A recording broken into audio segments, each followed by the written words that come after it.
दोस्तों नमस्कार। पिछले दिनों कतर से एक बुरी खबर आई थी भारत के लिए। भारत के पूर्व नौसैनिक, जी हाँ 8 नौसैनिक जो कतर में फंस गए थे, वहां की जो सरकार थी, वहां की कोर्ट ने उन्हें फांसी की सजा दी हुई।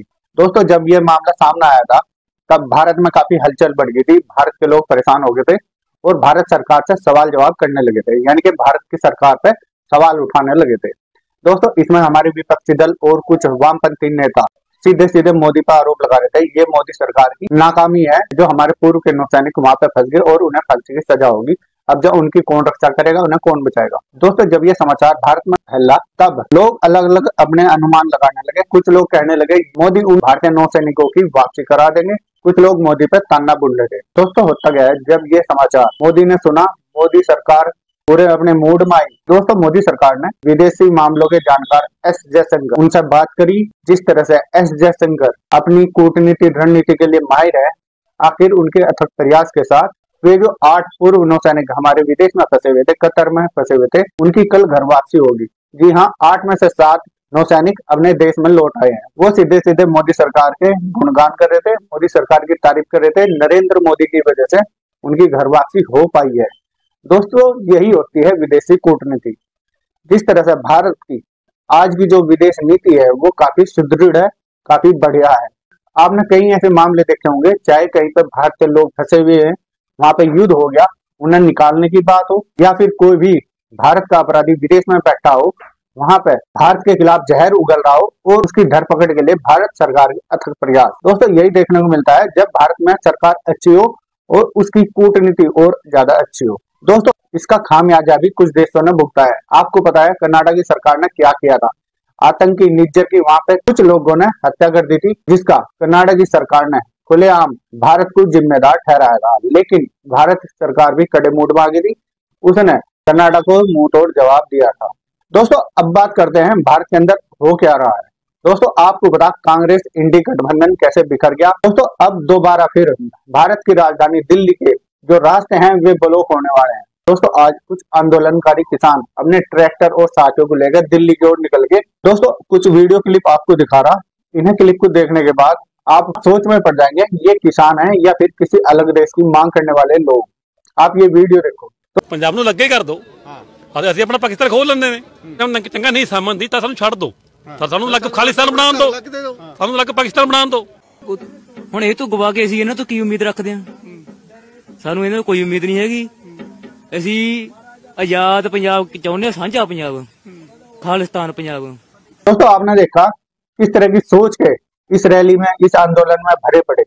दोस्तों ये लोग कुछ हमारे देश की सरकार से कुछ मांग नहीं रहे, इन्हें केवल खालिस्तान चाह रहा, जिसके पैरवी के लिए इन्होंने पहले भी आंदोलन किया था। भारत के अंदर सड़कें जाम करी थी, जिससे लाखों लोगों को नुकसान हुआ था, उन्हें रोजगार नहीं मिले थे और किस तरह उन्हें रास्ते बदल गए। जब ये सिंधु बॉर्डर पर पड़े थे तब लाखों आदमी परेशान हुए थे इन किसानों की वजह से। इन्हें किसान न कहा गया, ऐसे लोगों को जो खालिस्तान की डिमांड कर रहे हैं इन्हें आंदोलन जीवी कहा जाएगा। दोस्तों आपने पहले आंदोलन जब हुआ था आपने देखा होगा किस तरह से ऐसे लोगों ने भारत सरकार के विरुद्ध लाल किले पर अराजकता फैलाई थी। जो हमारा राष्ट्रीय तिरंगा है उसका अपमान किया गया था। दोस्तों हमारे देश की कुछ राजनीतिक पार्टियां जो विपक्ष में बैठी इस तरह के लोगों से कॉन्टेक्ट में रहती है।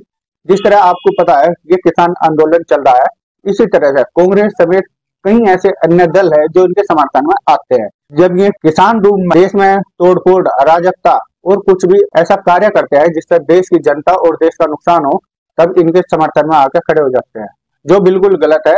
देश सर्वोपरि है। जो पार्टी देश की महत्ता नहीं समझ रही वो ऐसे लोगों के कंधे पर बंदूक रखकर चला रही अपने केवल वोट के चक्कर में। दोस्तों आप अनुमान लगा सकते हैं ऐसे आंदोलन के चलते पंजाब के अंदर जो जीडीपी है, बाहर की कंपनियां वहां पे अगर अपना रोजगार लगाना चाहती है, लोगों को रोजगार देना चाहती है, उनकी संख्या में भारी गिरावट आई है। क्योंकि काफी टाइम से पंजाब के ऐसे कई शहर हैं जिनके रास्ते अभी तक ब्लॉक हैं।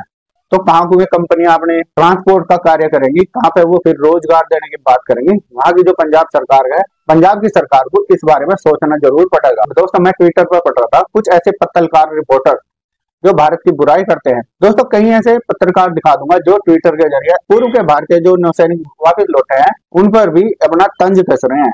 उन्हें मोदी सरकार की इस मामले में, विदेश नीति मामले में जो ये कामयाबी मिली, उन्हें ये पच नहीं रही। वो किसी तरह से अपने किसी वेग से ऐसे तंज कस रहे जैसे मोदी सरकार ने नहीं ये काम किया, किसी और के जरिए यानी कि विपक्ष की मांग के जरिए ये काम पूरा हुआ।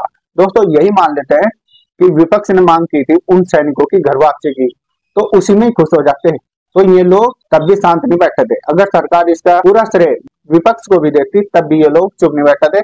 इसी तरह से वर्तमान में भारत सरकार है उसकी बुराई करने पर लगे रहते हैं। दोस्तों कुछ भी हो, नई सरकार के आने से भरोसा बढ़ा, सरकार ऐसी हो जो खुद निर्णय ले सके, कठिन से कठिन, देश के हित में कोई भी फैसला हो उसे लेने में हिचकिचावे ना, वो चाहे किसी धर्म से जुड़ा हुआ। सरकार को अगर लगता है ये किसी आंदोलन का कोई काम देश विरोधी लगता है तो उसके विरुद्ध कठिन नियम बनाने का फैसला लेने वाली सरकार हमारे देश के अंदर होनी चाहिए। दोस्तों पिछला जो किसान आंदोलन था वो 1 वर्ष से ज्यादा चला था। जो बिल था मोदी सरकार को वो वापस लेना पड़ा था, मोदी सरकार इसके सामने झुक गई थी। दोबारा फिर लाखों की संख्या में ट्रैक्टर लेकर दिल्ली आएंगे, दिल्ली का घेराव करेंगे, हमारी मांगे मान लो। दोस्तों लेकिन इन किसानों के बीच में जिस तरह से ये खालिस्तान सपोर्टर घुसे, सरकार को इसमें कड़ी निगरानी करनी पड़ेगी। ऐसे लोग जो देश विरोधी गतिविधियों में लगे हुए हैं, वहां पे अपने मकसद पूरा करने के पर्पज से दिल्ली के अंदर आए हुए हैं, ऐसे लोगों पर कठिन कार्यवाही होनी जरूरी है।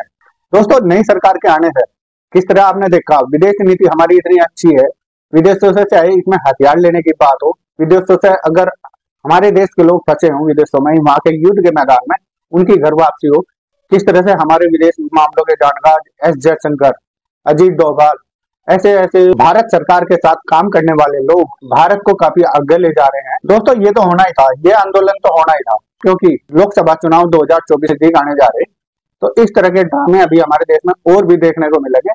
किस तरह से आप देखेंगे जिस तरह पहले एक ड्रामा हुआ था, इसी तरह का एक नया षड्यंत्र सरकार के विरुद्ध रचा जा रहा किसानों के रूप में। किसानों की जो भी मांग है वो पूरी होनी जरूरी है, लेकिन किसान आंदोलन के बीच में जिस तरह से खालिस्तानी सपोर्टर पहले भी घुसे थे और अब भी घुसे हुए हैं, इन्हें बाहर का रास्ता दिखाया जाए, तभी ये किसान आंदोलन सफल हो पाएगा। दोस्तों इसमें केवल किसान रहे, किसान नेता रहे जो किसानों के हित की सोचता हो, केवल आंदोलन जीवी नेता इसके अंदर ना हो। दोस्तों आपको ये वीडियो कैसी लगी? वीडियो अच्छी लगी हो आप वीडियो शेयर कर सकते हैं, चैनल पर नए हैं तो चैनल सब्सक्राइब कर लें। धन्यवाद, नमस्कार, जय हिंद।